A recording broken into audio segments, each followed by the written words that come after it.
I'm Austin Lugo. I'm Andrew Harp. This is With Nothing to Say. Let's talk about The Thing.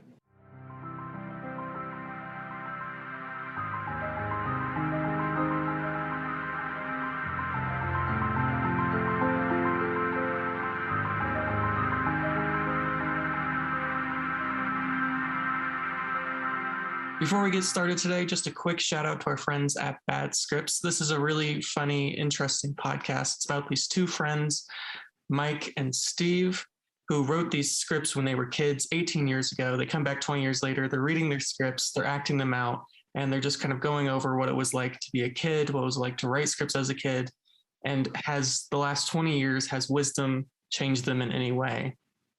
Andrew, 20 years from now, what do you think we'll be doing? I will probably be underwater by the ocean, probably. But what will I be doing? Mm-hmm. Probably like fist fighting someone over a can of gasoline or something like that. I mean, yeah. Such high hopes. I know. I know, right? Oh, so high. All right. So this week we're talking about The Thing, which, Andrew, this was your pick. So tell us why you picked The Thing. 1982 John Carpenter directed movie, screenplay by Bill Lancaster. Picked this movie. I think that The Thing. You had never seen a movie by John Carpenter, right? Nope, this is the first one. My favorite directors. I think he's one of the finest directors of American late 20th century like cinema. You know, like 70s into like the 90s. Yeah, and he's just one of the greatest. I mean, he is just incredible. I thought about picking Halloween because this month we've been picking like horror adjacent movies, but I love Halloween. I think it's a perfect movie in all of its idiosyncrasies. But I do think, as amazing and incredible and beautiful as that movie is, I do think that The Thing is his best movie, and it's also his best horror movie. And I think it's like the best like monster movie ever made, and one of the best horror movies ever made for sure. Like it's I've seen it many times, and it's just extremely effective and perfect, and I love it. So that's why I picked it for sure. So I was like, so instead of picking Halloween, Halloween, when you watch it, it is a little hokey, and it is a little, it's a little dated, it's a little aged. I still love it. But I think more people will like The Thing than Halloween nowadays. For sure. In general. So The Thing opens up. We see the Universal logo, and then we see spaceship, a flying saucer, flying to Earth, which I must say, of the entire film, least favorite part. The very beginning where the spaceship. Okay, so first of all, it doesn't look good, which is, I get it. It's 1982, so like, it can only look so good. So that's fine. I don't really care about how good it looks. It's fine. But the other thing is like the whole first act is about like figuring out what's going on. And when you like are told like before any of the characters that there's aliens, right? You kind of like know more than the characters do. And that's really the only time you do. And I think that like you see that dog and you're like, oh yeah, it's clearly like some sort of alien monster thing. You don't know what it's capable of yet, though. Yeah, you don't know what it's capable of. And there's a lot of mysterious things going on, but like just cut out that opening shot. Like it's like 2 seconds. Just cut it out. I think you just cut it out. I see what you mean, though. I like right when the spaceship crashes, you get the title card, which is great. I know that John Carpenter said that he it's like the same exact title card from like he copied the same title card from the original movie from 1951, The Thing from Another World, which is based on a novella by John W. Campbell Jr. called Who Goes There. But yeah, the title card, I love the look of the title card. It looks really cool. The title card looks great. Absolutely. Have you seen the original? No, I haven't. No. I think I heard that like the goal, Carpenter said the goal with his movie is to be more faithful to the novella. So I guess it's even more like faithful to the book than the 1951 movie. Have you read the book? No, I haven't read the novella either. Me neither. Although I'm interested in to see the original, The Thing. Not so much. I mean, it's probably like, kind of. It's. I know it's like classic, silly, kind of Universal monster movie. It's kind of that era, Yeah, 1950s. 50 shit too. So it's like kind of like Yeah. drive-in movie kind of shit. But it And is by Howard Hawks, so yeah, that's true. I would be interested at least in the writing. I forgot Hawks directed that movie. Did he direct it? I thought someone else directed it. Never mind. Anyway, in it, it's Antarctica. It's 1982. A sled dog is running across the Antarctic land, and a helicopter is flying above it, and they're shooting at it. They're throwing grenades at it. We have no idea why, really, at this point. And while that's happening, we're introduced to the American camp of Antarctic researchers. So they're like in the middle of Antarctic. And I think they established at some point that they've been out there for like a few months at least, like maybe even longer than that. That was like 8 months or something. 8 months. Okay. I forget how long they're out there, but they're out there. And one of the things I love about the movie is that they really do a good job really selling you the idea that they've been out there for a while. Yeah. Like everybody's like kind of like pissed off at each other. Like everybody's chummy with each other. Like you're introduced to the camp and everyone's just kind of like talking with each other and hanging out. They're playing pool. You're introduced to our protagonist, MacReady, played by Kurt Russell. He's playing a chess wizard. And he's like, I'm going to beat Chess Wizard. I got it. And then it beats him unexpectedly. And then he's like drinking like an alcoholic beverage and he just pours it in the computer. But they're all very isolated from each other, but also from the entire world because they're in the middle of the Antarctic. And like I said, I think they do a good job making it seem that everybody does a really good job to make it seem like they've really been out there for a while and that they're completely isolated. Mm-hmm. And I love that opening scene where you first meet MacReady and he's playing chess because it shows on one hand, like, right, he's this really smart guy. He's a guy who plays chess.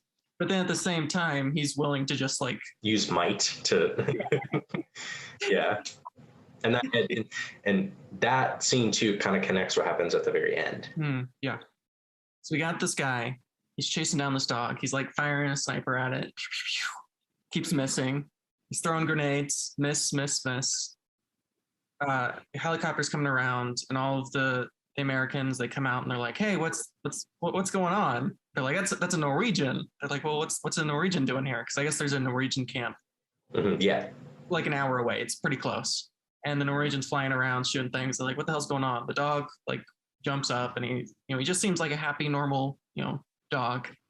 And the Norwegian lands and he starts firing his gun, which, and he's not speaking English. They have no idea what's going on. And the Norwegian's shooting. He's like, and they're like, oh no.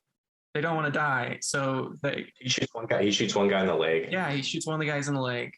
And then the captain, he's like a military man.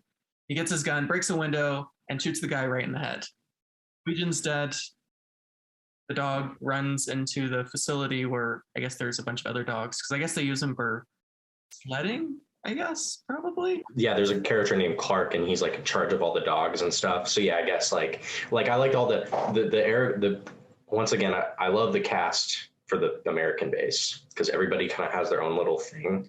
They're all pretty developed. Considering that they really don't get a lot of time, you know what I mean?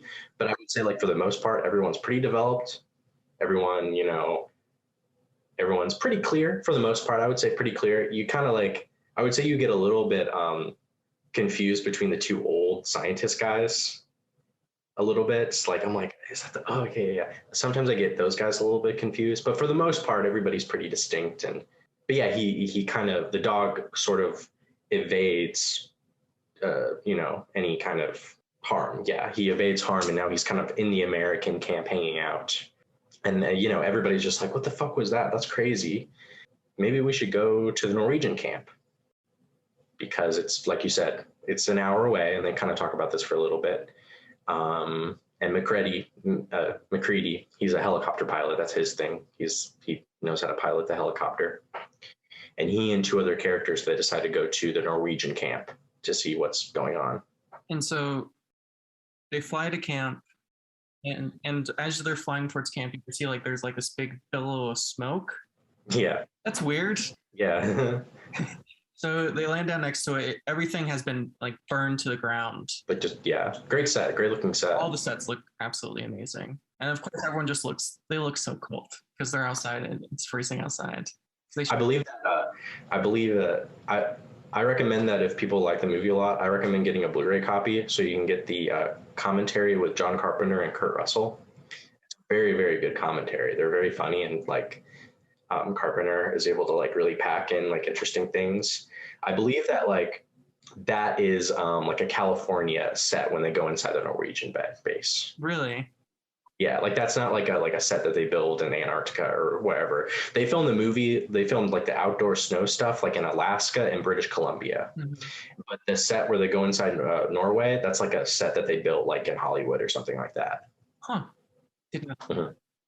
So it's great. It's great. And they look cold like all the time. They look very cold. Yeah, they look really cold. Yeah, you're right. They look cold all the time. But it's like I think they were saying like how hot it was that day or something like that. Yeah, which is funny. It's like, yeah. So they're walking around. They're like trying to figure out what's going on, and they're walking through the space, and they see this guy who's like, his wrists have been cut. And his throat like close to decapitated, and it's you can like see like the blood like frozen. It like doesn't make sense, but I love it. Like it's like great. Like it is really cold out there, I guess. So it's cool. And they're like, that's good. So they walk outside and they see like this weird skeleton thing. It doesn't look human. Yeah, it's like a amalgamation of a bunch of different things. They're like, what the fuck is this? They also find like that weird, like, it's like an igloo coffin thing. Yes, but they don't show what's in it. Like they never. There's nothing in it. That's the thing. They just showed that it's open and that there's nothing in it. And like you said, they found like this disgusting corpse thing, and it's like disgusting. And of course, being Americans. And they take it back. Yeah. The American way. They're like, oh, well, yeah, we're just bringing this back. We should take it. Sure. It's unusual, and they give it a good look. They do like an autopsy on like the Norwegian guy, and they do an autopsy on the body that they found. Right. It has like this incredible face where it looks like two men's faces like absorbing or splitting apart or something like that. It looks absolutely disgusting. Everything has like everything's covered in like this, like it looks like wet and goopy. Yeah, it reminds me a lot of the monster from Possession. Like it has that kind of like same like goopy kind of, like it just looks wet for some reason. Everything looks very wet, which I like because it's like, well, we'll talk about it later. So they're like, it's crazy. It looks insane. It looks disgusting. Yeah.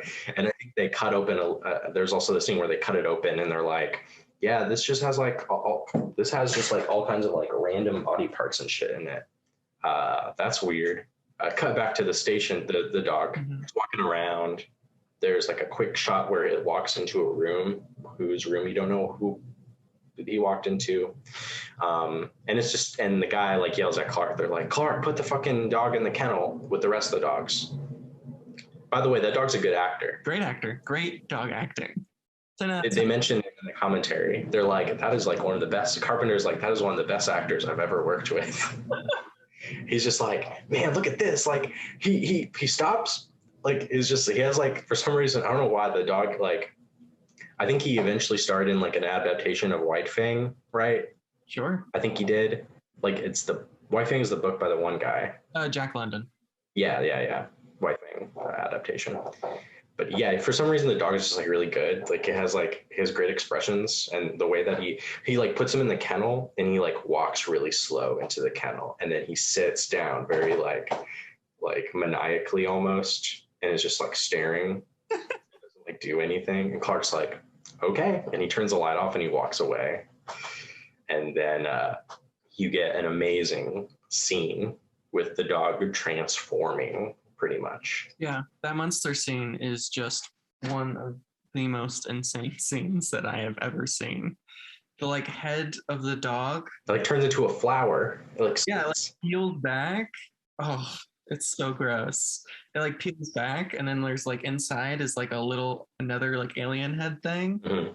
It's like sprouting all these tentacles, and it like starts attacking all of the other dogs. It's so juice and shit at them too.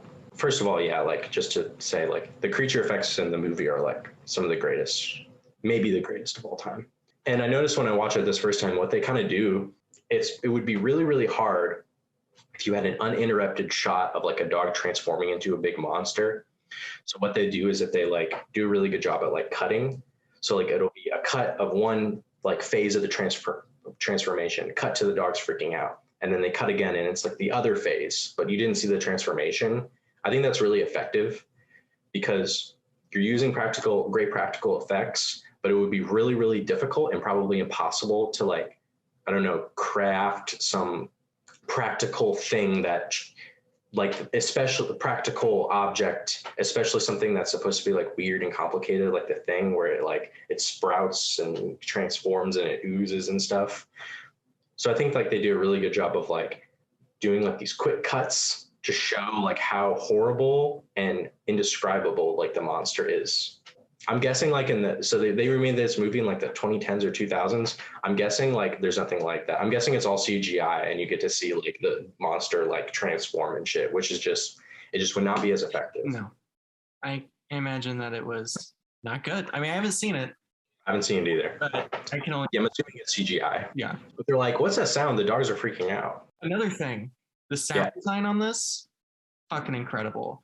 Like there's all these like crunching sounds, like bone breaking, and there's like these wet sounds. Like just the whole sound design. It's like every single like little tentacle that comes out has like its own little sound design. Yeah, it's so gross. Especially like I was listening with like headphones, so I had like nice surround sound, and it's just absolutely magnificent. Like it just feels like you can.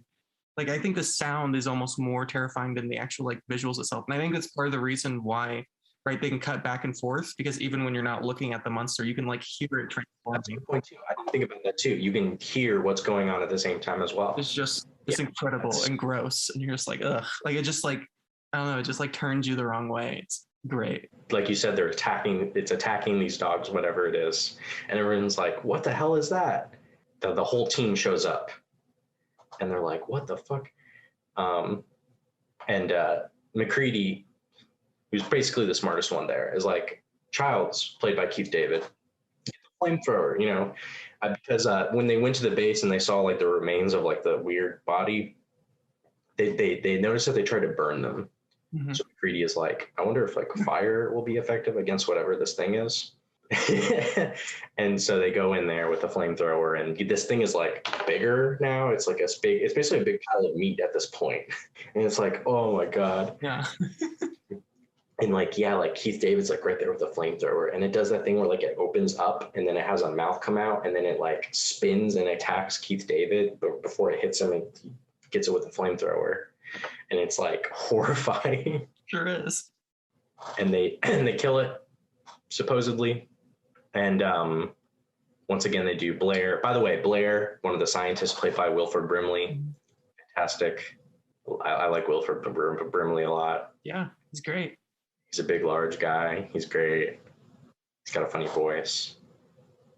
And once again, they do another autopsy of it, and they're like, it looks like, and they basically come up with a conclusion that like it was trying to imitate the dogs by absorbing them. So like absorbing them and then perfectly imitating them. So this is an organism that has been, as they established, can imitate anything like around it, kind of. Like it has to like kind of eat it, but then it can perfectly imitate it, like voice and everything. And then that's when things start to get a little mysterious, because they're like, wait a minute, if this thing can imitate anything, who's to say one of us? Right, so yeah, right, exactly. That's where the tension comes in. It's great. I love it. It's very Alien-esque in the sense like where you have all these different characters. But I think what's different between this and Alien, which I think differentiates it from Alien, where Alien's about, you know, everyone's kind of on their own and they're all fighting the alien, but they're all kind of like separated from each other and all trying to find each other. Mm-hmm.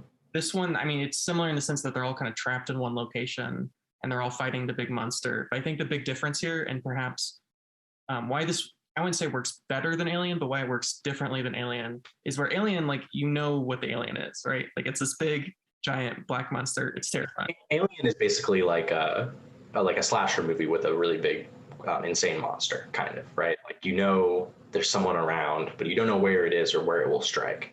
And the thing, like you're trying to say, is you don't even know where it is or like who it could be. The paranoia isn't just who it is, but who it isn't, right? Because you're like, oh, like if we kill him, like, are we just killing a person or are we killing the monster? And it's just this constant, I don't know. It's just like this terrifying idea of like anyone can be the monster, and the terror is like, well, who's really the monster, right? And then you're just constantly like questioning everyone, and that's basically like the basic, right? The premise of the whole film is like anyone can be the monster, and how do you define who's the monster and who's not? I think Keith David has like a little speech in the movie where he talks about that. He's like, if I was a perfect imitation, how would you know that if I was a monster or not a monster, you know? And he's right. It's like, if you're like perfect imitation, like if you've never seen the movie, like I'm talking like everything, you know what I mean? Like how they talk, how they act, you know, how they look, like everything is perfect. So there's nothing like about them, like that can like really, really give it away. Right. But I think after this, they look at the Norwegian data, right? Mm-hmm. And they decide to go to the large excavation site that the Norwegians were doing. Mm-hmm. And they go there, and like going back to the beginning of the movie, it turns out that it's a partially burned like alien spacecraft that obviously had crashed there like 100,000 years ago. And, you know, they realized that the Norwegians had like blown it up and to go and check it out. Yeah, so it kind of establishes the fact that like this thing is, of course, from outer space, and the Norwegians, they dug it up, and then it awoken after 100,000 years in the ice, and it destroyed the Norwegian base, more or less, probably. And the other thing too is that to establish the paranoia, Blair, the Wilford Brimley character, he's looking at like a computer thing, right? Yeah, I mean, I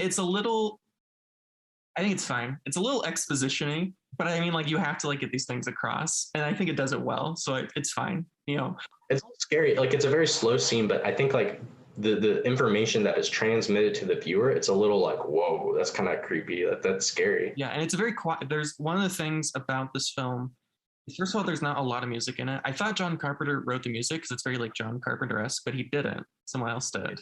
It's like a Morricone, like it's like Morricone doing a John Carpenter impression.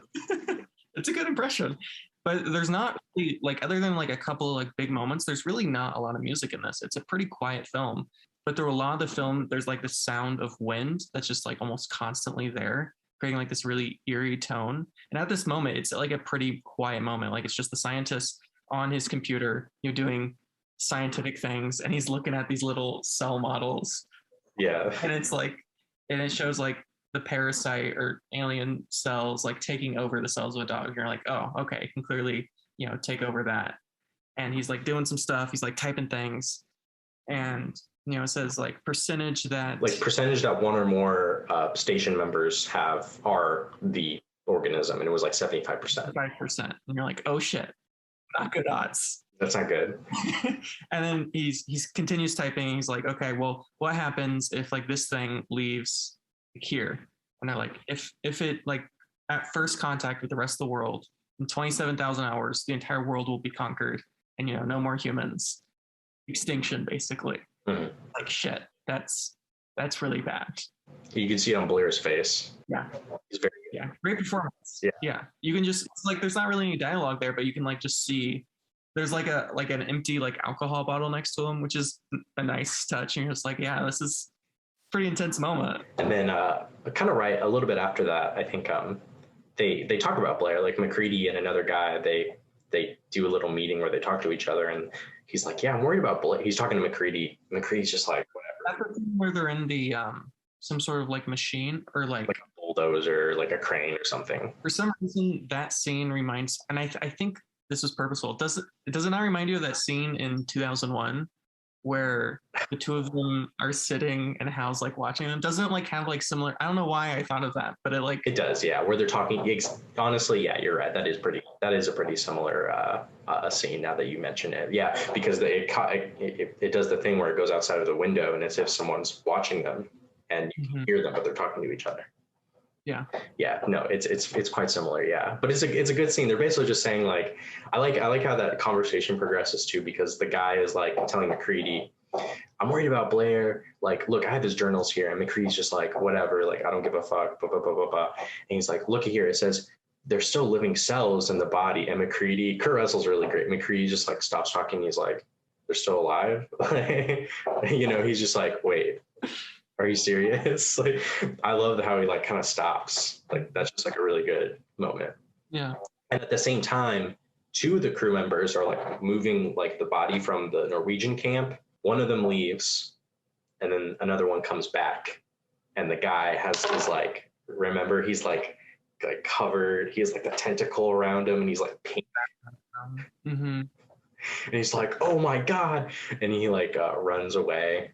And they get like McCready and everyone, and he like disappears. But they see him running outside, and you have that great scene where like the crew member, his hands are like messed up because he's transforming, and he like opens his mouth and he lets out like this like monstrous scream, and they torch him. They sure do. They're pretty quick about it too. I like how they're just like, yeah, we'll just. Kurt Russell's just like on it. He's just like, I don't give a shit. I'll kill anybody. Well, and then the Gary guy, he's like, I've known so and so for years, and he's like, McCready's like, sorry, like it's not him anymore. Love it. I think at this point too, they realize that Blair has lost it. Yeah, because that's the scene where, because they go back inside and Blair's like, I love that scene. He's like destroyed, right? He's destroyed the helicopter. Yep, all the vehicles. And they're like, damn, that's not good. How the fuck are they going to get out of here now? Destroy the radios, kill the sled dogs. And yeah, you have that great scene where he's like in the computer room or something and he's smashing everything with an axe. Yeah, just like, I love that scene. They're like, we need to calm him down.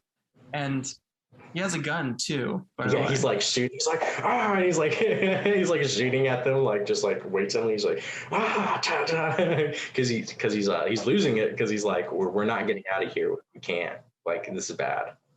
And so I guess his thought process is like, we're all gonna die. So like he's basically like on a suicide pact at this moment. He's like, look, we just like need to kill everyone here, or else like world domination, not good. Mm-hmm. But of course they think this guy's gone insane, which I mean, a little bit. Yeah, everyone, yeah.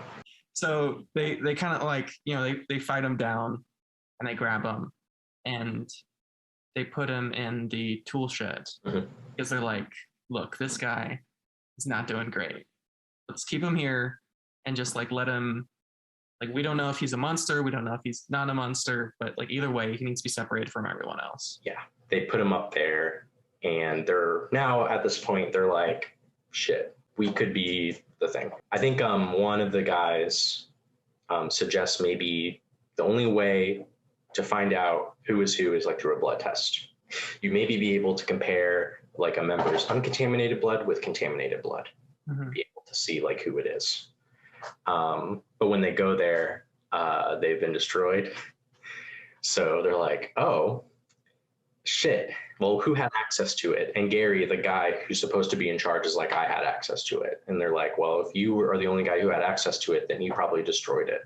So McCready's like, I didn't have access to it. I should take him. Like, he basically is taking command now, which I love it because he's so like, McCready's such a great character because it's just like, I don't know, like that character is just so like, he's not a lead. He's not a leader. You know what I mean? But he's like taking command, not at all because he wants to, he's not like power tripping or anything like that. Yeah. When he took control at that moment, part of me believed, and I still hold to this. I think there's a chance that he may have been infected at that, like before that moment. And so like the reason, but then like, I guess that doesn't entirely explain the ending or like near the ending, but like a lot of things he does. I mean, I guess they like test his blood right later on. And it's like showing that he's not. I guess that's the great thing about the movie. You, the viewer, if you've never seen the movie before, would think like, oh, maybe Kurt Russell is. Yeah. Alien, Yeah. It's really great at like not telling you who is and who isn't. Like it doesn't. I feel like, again, I haven't seen the 2011 version, but I'm guessing they probably give like some like telltale sign to like all the people who've been infected, right? Like maybe the color of their eye changes or like they act differently. I can just imagine that. I'm definitely gonna watch it someday. I definitely would like to because I'm sure. Yeah, it sucks. I'm sure it's like some stupid shit like that. You're right. But it's great, right? You don't know if Kurt Russell's infected or not. You don't know if anyone's infected or not. But Kurt Russell's like, or Mac McCready, whatever you want to call him, he's taking control. He's like, look, I don't know who's is and who's not, but like I gotta get shit done. Like I gotta lay down the law, because clearly Gary, like, he can't be in charge, because is he a monster? Is he not? We don't know. They find one of the guys' burnt corpse. It's the guy that MacReady you talked to. So I think he tried to commit suicide to avoid assimilation. So they find his body and they're like, whoa, okay, this sucks. We like that guy. And while they're out there, there's that great scene where they're all talking. MacReady's talking to a couple persons like, I need to go to my shack. And they're like, why do you need to go to your shack? It's because when I turned off the lights when I was last there, and it cuts to a shack and the lights on. That's another great moment. And so him and Knowles, who's like kind of like the cook guy. Like, we're gonna go out there, we're gonna check it out. And so while they go out there, we cut back to everyone left that hasn't either killed themselves or been murdered. Yeah. They're like boarding up all of the doors, because it's been 45 minutes, and they're like, well, yeah, I guess they're gone. Let's start boarding up the doors. So they're boarding up doors, and Knowles comes in, and he's like, they're like, hey, where's Mac? Like, you both went out there together. It's a little weird you're not with him. And he's like, look, I saw, because earlier we learned that one of the few ways that you can figure out if someone is a thing or not is like it has to rip through their clothes. So if like they have ripped clothes, they must have been assimilated. And they found one of like Mac's like jackets or something has been like ripped up. Whoa. And you're like, damn, probably not good. It's not a good sign. And so he's like, look, this guy, like, he's definitely a thing. And they're like, okay. So they're boarding up doors. And Knowles is like, I lost him in the snowstorm. Like, I got him. Well, purposely, right? Because he like cut the line, which is pretty intense. And so they're boarding up all these doors, but of course, they did not board up this like window to a supply room. Mm-hmm. And the only one that has the keys to it is Mac. So like they have to like use like an axe to like break through the door. Yeah. And they're ready to kill him. Like, they're ready to murder him. I love this moment because it's a very difficult thing to do, is like, how do you keep Mac alive? Like, because you don't want to kill him because like he's like the protagonist. And so what he does is like give him like a pack of dynamite. So like they're like, look, if you like light me on fire, like we all go. I love it. It's like this suicide thing, and it's great. It's brilliant. That movie too, like, they use like flamethrowers and they use like flares a lot. They talk about the commentary, like how hot those things really are. You know what I mean? It's like, if you, in that scene too, if you look closely at the flare that he uses, because like you said, he's like, I have the fucking flare and I have the dynamite, I'm going to blow this up. If you look closely at the flare, it's like dripping like wax and stuff. Like, and they talk about like, and I think like Kurt and Carpenter were talking about like, God, those flares, like, they hurt because it's like you're holding like this, like an intense candle, right? And it's dripping all this wax. So they really do like literally playing with like fire and shit. Like, it's like very impressive. But yeah, it's great. It's everyone's like, okay, we'll stop. And then Norris has like a heart attack. Yeah, one of them just dies. Yeah, he's like, I have a heart attack. And he like falls over, and they're like, okay, all right, we need CPR. Yeah. So Copper, one of the like the other doctor guy, he's like defibrillating him. I think that's how you say it. Sure. And while they're doing that, they're all like, MacReady, you're a fucking, I think at this time, like, Clark is getting like a scalpel. Yeah. Because he's gonna kill MacReady because he doesn't trust him, and everyone just kind of like, I don't know, MacReady, like, like he's like, I'm gonna blow us up, like I'm not the guy, And then you get another great scene where like the guy, Norris, the guy who had the heart attack, his fucking chest opens into a large mouth, bites into his arms as he's like, defibrillating him, and rips both his arms off. It's great. It's so good. It's like the one thing from the thing that I've seen before. Like, that's like I think it's one of the like most famous moments, because it's just so horrific. It's crazy and weird, and it looks just spectacular. It looks amazing. Just rips his arms off. That guy dies, and then that whole creature too with that body is crazy too. It's like a spider thing appears on the ceiling. He torches it, and the guy's head like like slinks, like slips off onto the ground, and it turns into like a spider thing. So good. Like the sound of like the legs, like Yeah. of the spider legs, like coming out of the head. It's like, ooh, it's so good. It's crazy. Another great effect. And so they burn all of it. They burn the head, everything, and it's just awful, incredible, and insane. And Kurt Russell's like, okay, you know what? We need to get our shit together. So he's like, we're gonna tie everyone up, except me, of course, because he's the one with the dynamite and the flamethrower.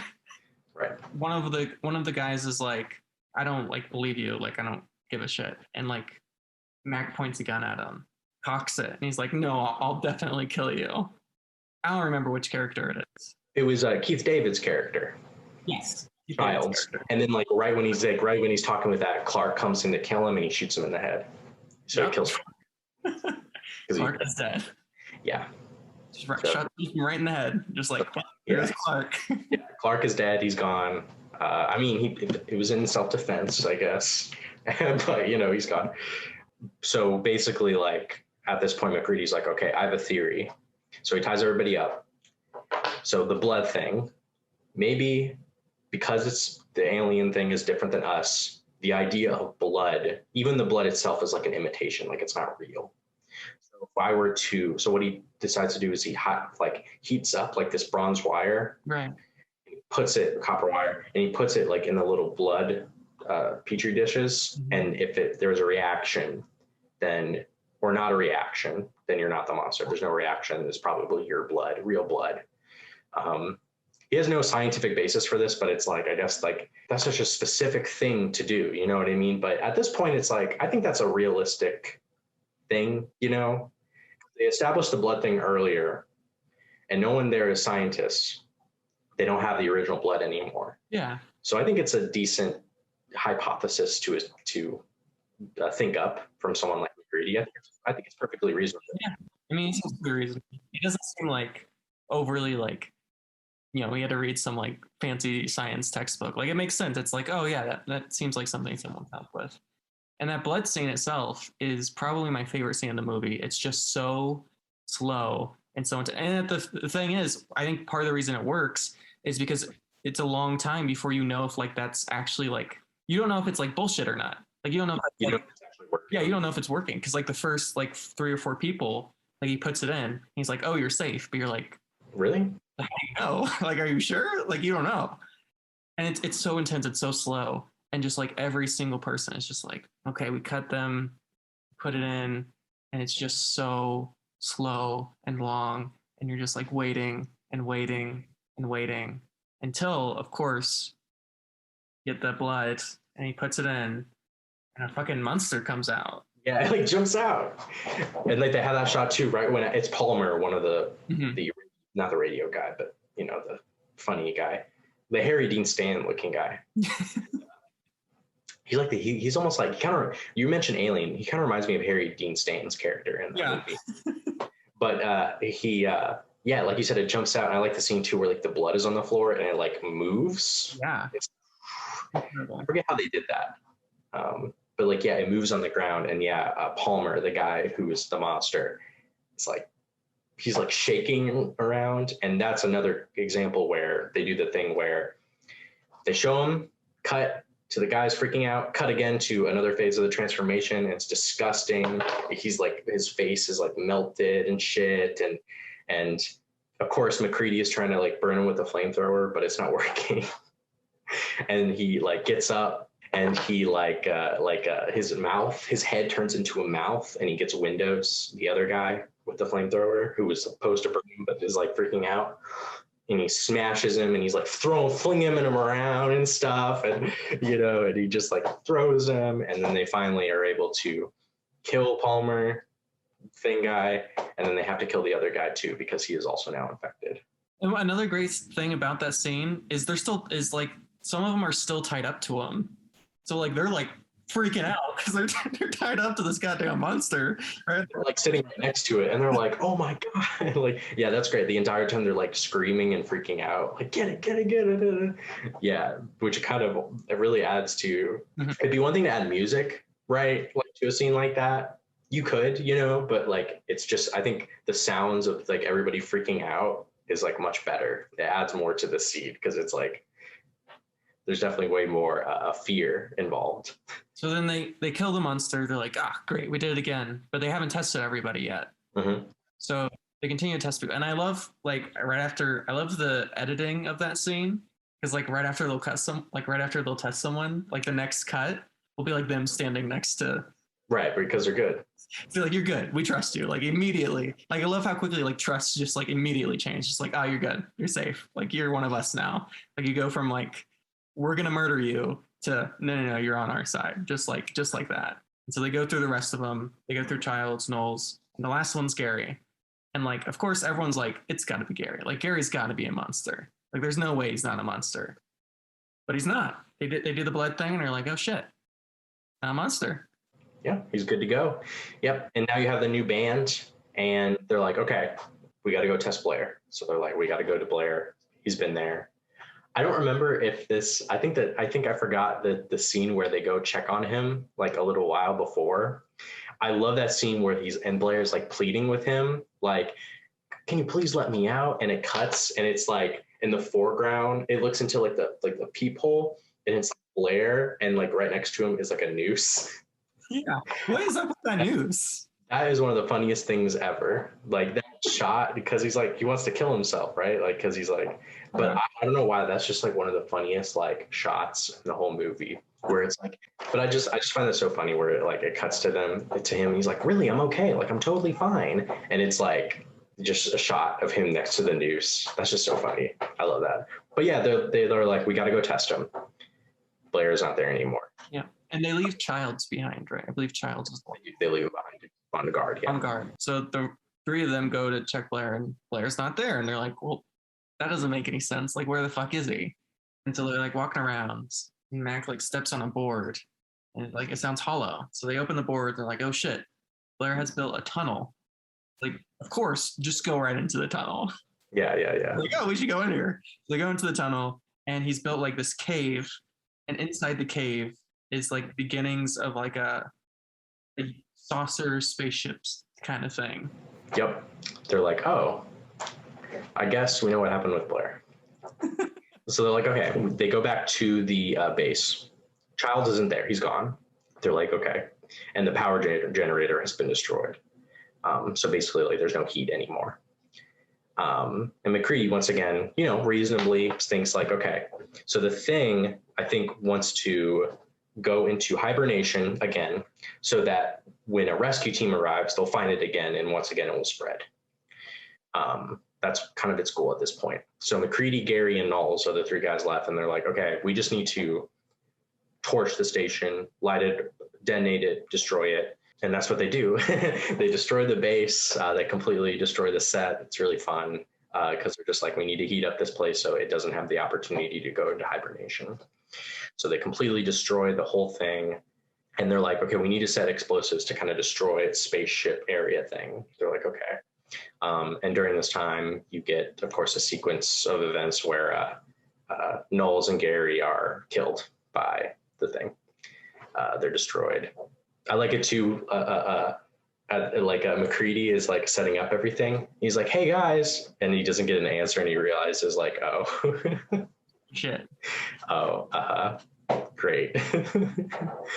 He's like trying to set up everything, and you have Blair. The Blair thing comes in, and it's this big giant fucking creature. And I will say the effects are really good here, except the only effects maybe in the movie that aren't great are the stop motion. Yeah. Because you have this stop motion scene where he takes the detonator and takes it down with him into like this big hole. Mm-hmm. That scene looks a little janky, but that's like the only thing that I think isn't great. Yeah. But I mean, it's like 2 seconds. Like, exactly. It's like if there's anything to like pick at, it's that. But even then, it's like it doesn't like ruin the movie or anything. It's just kind of a little janky. Mm-hmm. So McCready's like, oh, great.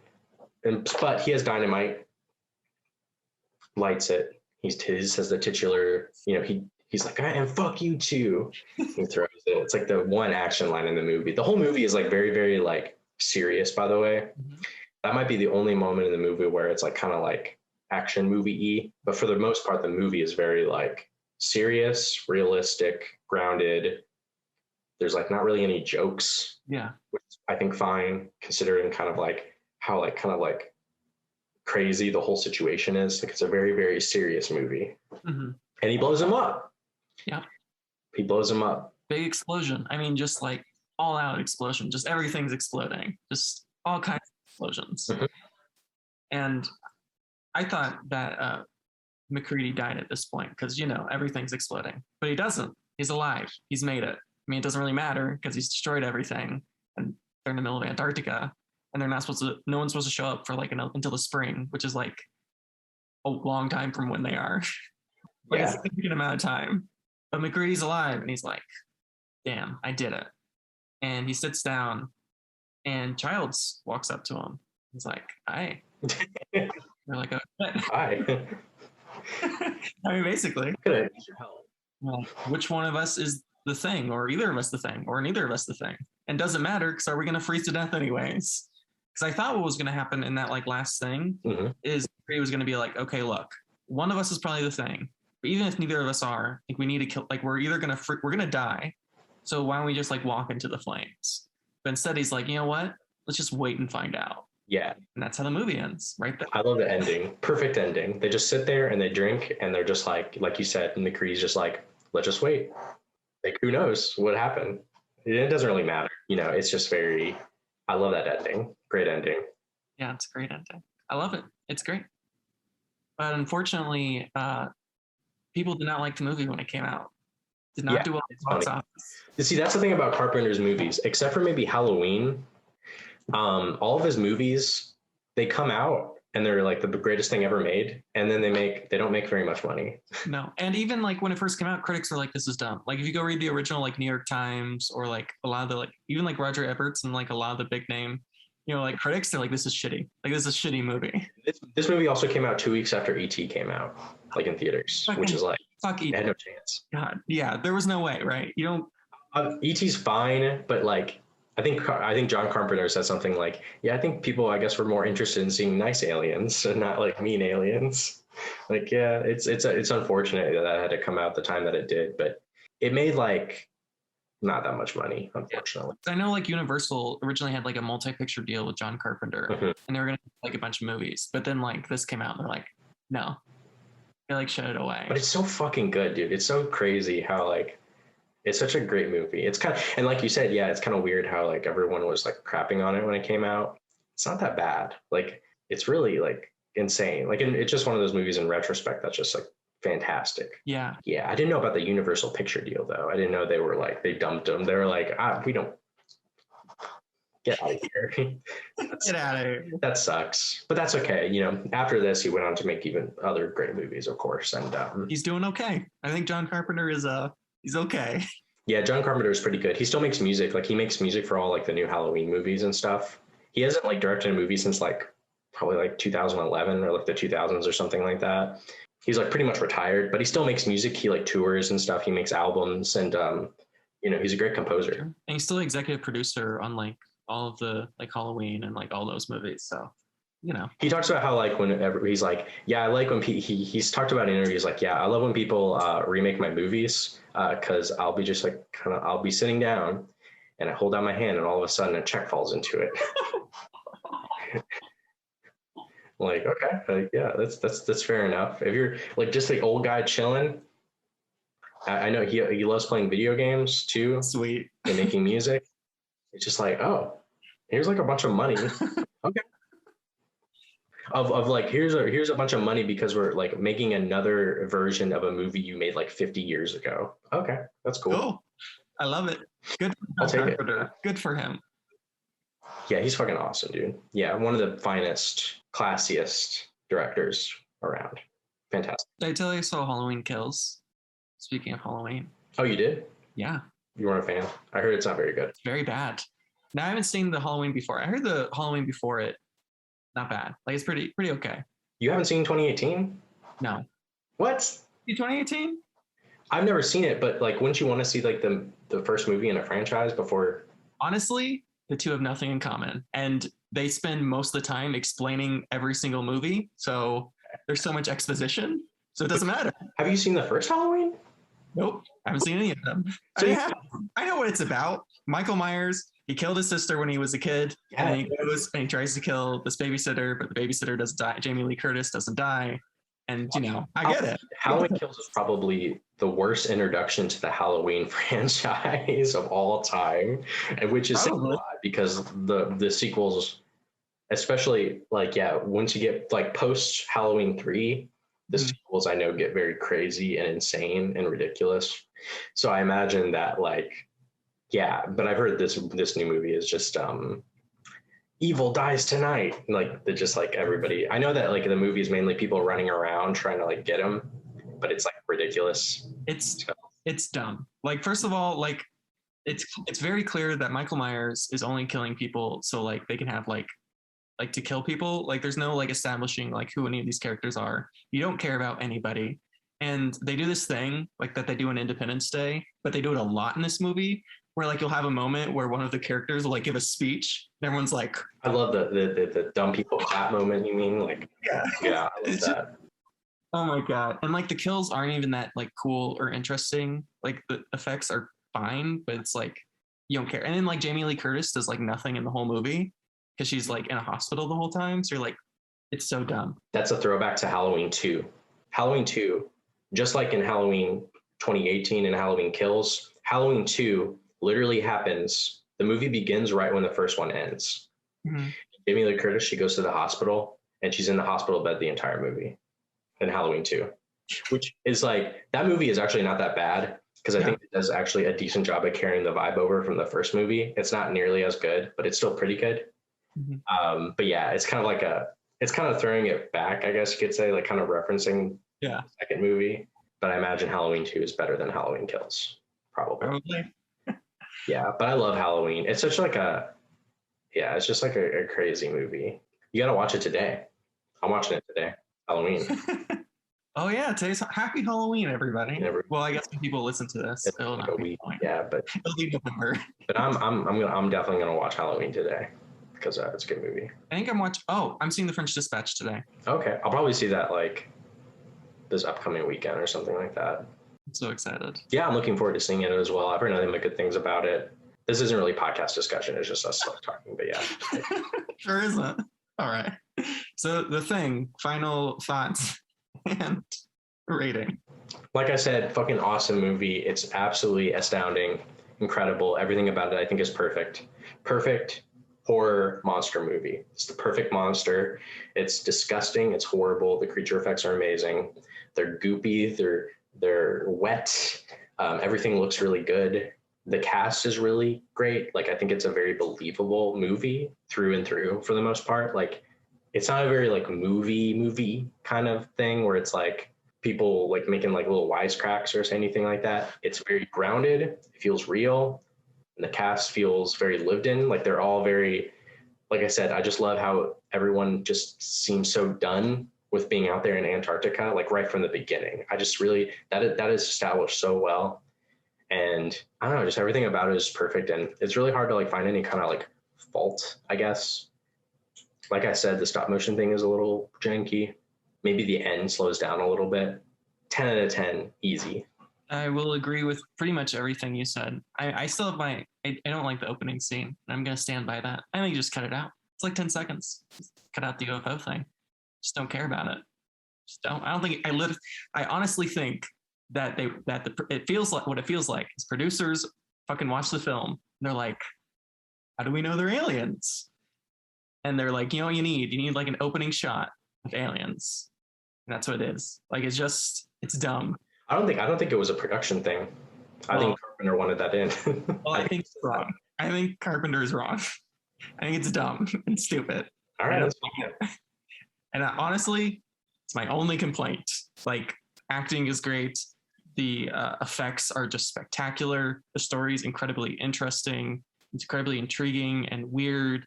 And it takes itself seriously without like feeling saccharine at any moment. It's great. I love it. I'm going to give it an 8 out of 10 only because not because of the opening scene. Like, who cares? It's 2 seconds. I don't know why I'm giving it 8 out of 10. It's just like, it's great and I love it and I have no complaints, but it just doesn't feel like a 9 or a 10 out of 10 for me. So I'm just going to stick with A. That's fine.